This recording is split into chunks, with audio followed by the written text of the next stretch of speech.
ஹாய்ம்மா, இதை பாருங்கடா.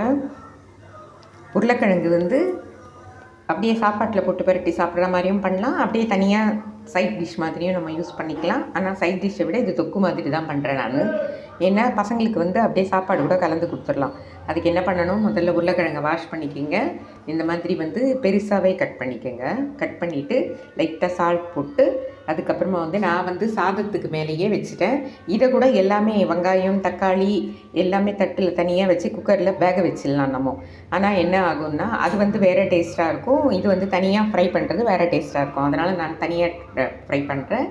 இதை பாருங்கள், வெங்காயம் தக்காளி கருவேப்பிலை, இப்போ வந்து எண்ணெய் வச்சு கடுகு உளுத்தம்பருப்பு காஞ்ச மிளகாய் கிள்ளி போட்டு தாளிச்சாச்சு. இப்போ அதில் வெங்காயம் போட்டு முதல்ல வதக்கிட்டு, வெங்காயம் வெந்ததுக்கப்புறமா தக்காளி போட்டு வதக்கிட்டு நல்லா மிளகாத்தூள் உப்பு போட்டு நல்லா தொக்கு மாதிரி ஆயிடணுண்டா. அப்புறமா இந்த உருளைக்கிழங்கை அதில் உரித்து நம்ம போட்டுட்டு கட் பண்ணி போட்டுடலாம். போட்டுட்டு அதுக்கப்புறமா நீங்கள் வந்து சாதத்தில் அப்படியே கலந்து கொடுக்குறதா இருந்தால் அதை ஆற வச்சு சாப்பாடு அதுலேயே கலந்து கொடுத்துட்டோன்னா அதுவே சாப்பாடாக ஆகிடும். அது உருளைக்கிழங்கு சைட் டிஷ் ஆகிடும். 2 in 1. ஓகேவா? லைக் பண்ணுங்கள், ஷேர் பண்ணுங்கள், கற்றுக்குங்க. ஓகேவா? நீங்கள் தனியாக சாப்பிட்ணுன்னா நீங்கள் தனியாகவே வச்சுக்கிட்டு தொக்கு மாதிரி வச்சு சாப்பிட்டுக்கலாம். ஓகேவா? உங்கள் விருப்பம். நான் எப்போவுமே சொல்கிறது தான், நான் தெரியாதவங்களுக்கு தான் சமையல் சொல்லித்தரேன். இதை வந்து நீங்கள் வந்து இன்னது இது போய்ட்டு ஒரு பெரிய இதுவான்னு சொல்லிட்டு நீங்கள் நினைக்க வேண்டாம்.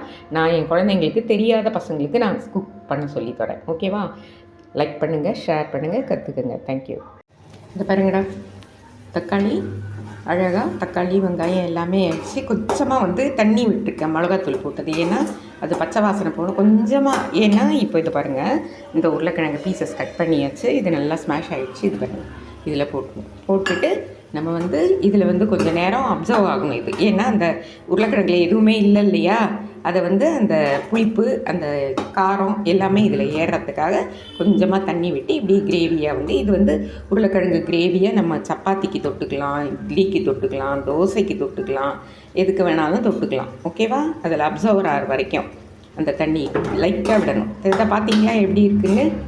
இதுலேயே நீங்கள் வந்து இன்னும் முட்டையை வந்து பாயில் பண்ணி போட்டிங்கன்னா உருளைக்கிழங்கு முட்டை குழம்பு, அவ்வளோதான். ஓகேவா? 2 in 1 சூப்பராக பண்ணுங்கள். லைக் பண்ணுங்கள், ஷேர் பண்ணுங்கள், கற்றுக்குங்க. தேங்க்யூ.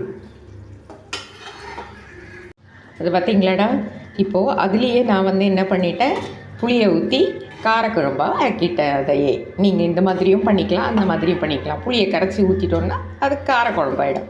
அப்போ நம்ம இதையும் கற்றுக்கிட்ட மாதிரி இருக்கும், அதையும் கற்றுக்கிட்ட மாதிரி இருக்கும். ஓகேவா? லைக் பண்ணுங்கள்.